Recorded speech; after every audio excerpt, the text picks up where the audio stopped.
Bismillah, elhamdülillah, ve salatu ve selamu ala Resulillah.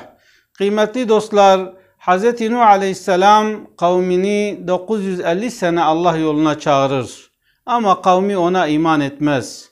Bunun üzerine Yüce Allah bir gemi yapmasını ona emreder. Hz. Nuh Aleyhisselam da gemiyi yapmaya başlar. Kavmi onun gemi yaptığını görünce yanına gelirler ve derler ki, ya Nuh, sen bir gemi yapıyorsun, hiç gemi karada yüzer mi? Diye onunla alay ederler. Hz. Nuh Aleyhisselam da Allah benimle sizin aranızda hükmünü verecektir der. Ve Hz. Nuh Aleyhisselam gemiyi tamamlar. Yüce Allah ona her canlıdan bir çifti gemiye bindirmesini ona emreder. Hz. Nuh Aleyhisselam da yeryüzündeki bütün canlılardan bir çifti gemiye bindirir. Ve ona iman edenlerle birlikte gemiye binerler. Yüce Allah gökten yağmur indirir, yerden de pınarlar fışkırtır ve yeryüzünü denize çevirir. Gemi o suyun üzerinde yol almaya başlar.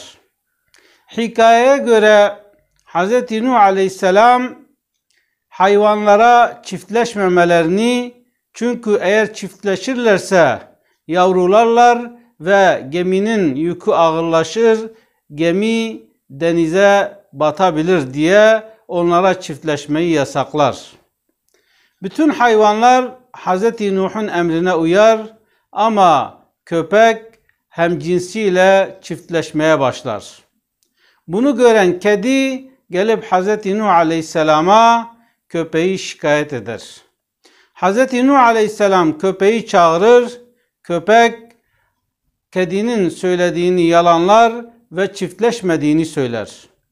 Bunun üzerine Hz. Nuh kediye kızar ve bir daha köpek hakkında şikayet etmemesini ona söyler.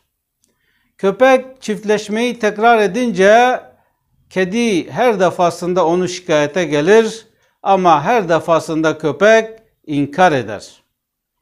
Sonunda kedi Hz. Nuh'a der ki, ey Allah'ın peygamberi, ben her onu şikayet ettiğimde o bunu yalanlıyor. Halbuki her seferinde onu çiftleşirken görüyorum. Bunun üzerine Hz. Nuh, ya Rabbi, eğer bu sefer çiftleşirlerse bana bunu göster der. Ve tekrar köpek çiftleşince kedi görür, Hz. Nuh'a şikayet eder. Bu sefer köpek hem cinsiyle bağlı kalırlar. Hz. Nuh onları o halde görünce köpeğe kızar. Köpek ayaklarını havaya kaldırır ve ya Rabbi, bu kedi beni nasıl rezil rüsva etmişse sen de onu rezil ve rüsva et der. Ve onun duası kabul olur.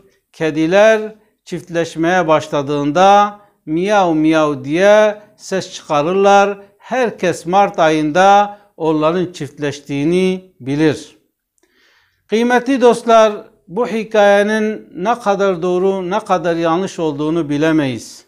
Ama bu kıssadan payımıza düşen şey ise Peygamber Efendimizin men setere müslimen seterehullahu fid dünya vel ahira. Kim bir Müslümanın ayıbını örterse Yüce Allah da hem dünyada hem ahirette onun bir ayıbını, bir günahını örter buyuruyor. Bizler Müslüman kardeşimizin sırlarını araştırmaya veya onların sırlarını ortaya çıkarıp ifşa etmeye çalışmayalım. Çünkü eğer biz bunları yaparsak Allahu Teala da bizim sırlarımızı, bizim ayıplarımızı ortaya çıkarır.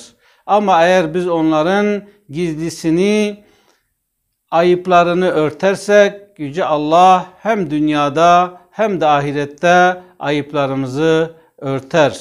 Sizleri Allah'ın selamıyla selamlıyorum. Esselamu aleyküm ve rahmetullahi ve berekatuhu.